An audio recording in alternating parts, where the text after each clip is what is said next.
नमस्कार, NMF news पर आप सभी का बहुत स्वागत। मैं हूं आपके साथ अभिषेक पुंडी। जब से इजराइल और हमास के बीच जंग शुरू हुई है तभी से दुनिया दो पार्टों में बटी है, दो धड़ों में बटी है। एक धड़ा इजराइल के समर्थन में खड़ा है तो दूसरा धड़ा हमास के समर्थन में खड़ा है। हमास का जब निपटारा इजराइल की तरफ से कर दिया गया उसके बाद कमान संभाली हिजबुल्लाह ने। यमन की तरफ से मिसाइलें दागी गई इजराइल की तरफ और उसके बाद कमान संभाली ईरान ने। ईरान की तरफ से भी 181 बैलिस्टिक मिसाइल्स इजराइल के ऊपर दागी गई और वो मिसाइलें फटी भी। लेकिन जो बड़ी खबर यह है कि हिजबुल्लाह मारा गया। हिजबुल्लाह लेबनान में मारा गया। किस तरीके से ट्रैक किया इजराइल ने और हिजबुल्लाह और उसकी बेटी के मरने की खबर आई। लेकिन जैसा मैंने आपको बताया कि दुनिया दो धड़ों में इस घटना से बटी हुई है और ठीक वैसे ही भारत भी दो धड़ों में बटा हुआ है। एक धड़ा अगर कहें तो हिंदू जो लोग हैं, हिंदू बहुसंख्यक जो समुदाय है वो कहीं ना कहीं इजराइल के समर्थन की बात करता है, तो वहीं जो अल्पसंख्यक समुदाय है वो कहीं ना कहीं लेबनान के पक्ष में खड़ा है, हिजबुल्लाह के पक्ष में खड़ा है और जो हिजबुल्लाह चीफ नसरुल्लाह मारा गया उसके समर्थन में खड़ा है। और इसी समर्थन के बाद उत्तर प्रदेश, पहले कश्मीर से ये आवाजें उठी, उसके बाद अब उत्तर प्रदेश से भी ऐसी आवाजें उठ रही हैं। लब्बैक या हिजबुल्लाह जैसे नारे उत्तर प्रदेश की सड़कों पर लगाया गया। पहला जो तस्वीरें आप देख रहे हैं, तस्वीरें अमेठी की हैं, उत्तर प्रदेश अमेठी की, जहां से लब्बैक या हिजबुल्लाह जैसे नारे लगाए गए। एक तस्वीर और आई लखनऊ से, वहां भी सड़कों पर खूब तांडव किया गया। हालांकि प्रशासन की तरफ से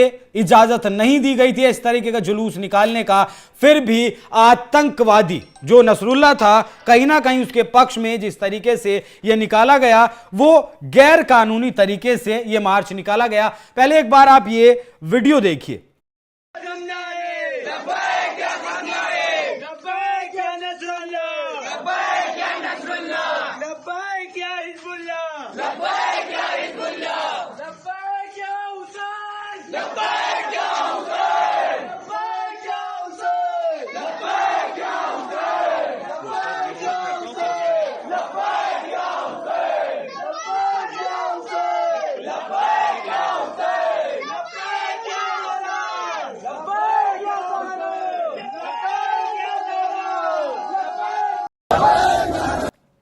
लब्बैक या हिजबुल्लाह मतलब अगर आसान भाषा में इसका जो है सार समझें तो लब्बैक का मतलब है कि हम तुम्हारे साथ हैं। एक आतंकवादी के खिलाफ, एक आतंकवादी के समर्थन में, एक आतंकवादी के संगठन में अगर उत्तर प्रदेश में कोई खड़ा हुआ दिखाई देगा तो फिर योगी आदित्यनाथ की पुलिस उसे किस तरीके से कमर तोड़ती है, किस तरीके से उसका इलाज करती है। शायद ये बात ये लोग भूल गए थे जो हिजबुल्लाह के समर्थन में नारेबाजी कर रहे थे। अमेठी की घटना में 50 अज्ञात लोगों के खिलाफ पुलिस की तरफ से शिकायत दर्ज की गई और 11 के खिलाफ नामजद भी शिकायत दर्ज की गई और उन 11 को अरेस्ट भी कर लिया गया है। तो अब जिस तरीके से आतंकवाद को पनपाने की कोशिश कर रहे थे, सड़कों पर तांडव करना, भीड़ जुटाना, इनका कहीं ना कहीं एक हथियार बन गया है कि सड़कों पर भीड़ जुटाओ और सरकार को झुकाने की कोशिश करो। लेकिन ये उत्तर प्रदेश है, उस बात को ये लोग बार बार भूल जाते हैं। यहां ना माफिया पनपा, ना कोई गुंडा बदमाश पनपा। तो इस तरीके से आतंकवाद के समर्थन में नारेबाजी करने वाले लोग आके सलामत कैसे रह सकते थे।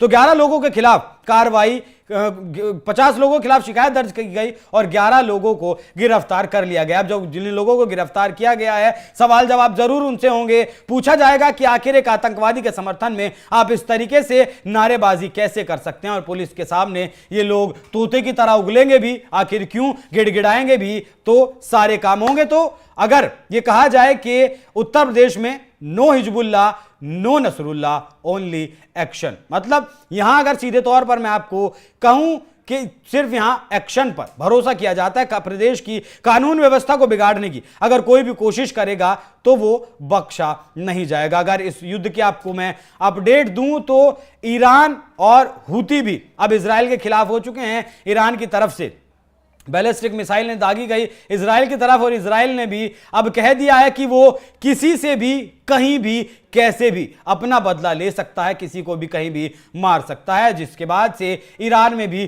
खौफ है। हाँ, यहां एक बात और मैं आपको बताता चलूं कि यहां जो इस प्रोटेस्ट को जो नेता कवर कर रहे थे, जिन नेताओं के कहने पर यह प्रोटेस्ट किया गया, उनका कहना है कि इजराइल से रिश्ते खत्म कर दे भारत और ईरान से उसे संबंध बना लेना चाहिए। मतलब अब ये लोग इतने बड़े हो गए कि हिंदुस्तान की विदेश नीति को तय करेंगे कि हिंदुस्तान को किसके साथ बात करनी है, किसके साथ रिश्ते खत्म करने हैं और किसके साथ रिश्ते बनाने हैं। तो जिस तरीके से ये हमदर्दी दिखाई जा रही है वो कहीं ना कहीं देश के लिए एक बहुत गंभीर विषय है। आतंक के समर्थन में जो सोच काम कर रही है, कल को वो हिंदुस्तान के समर्थन में सोचेगी, हिंदुस्तान के समर्थन में काम करेगी, वैसा कहना बहुत मुश्किल हो जाता है।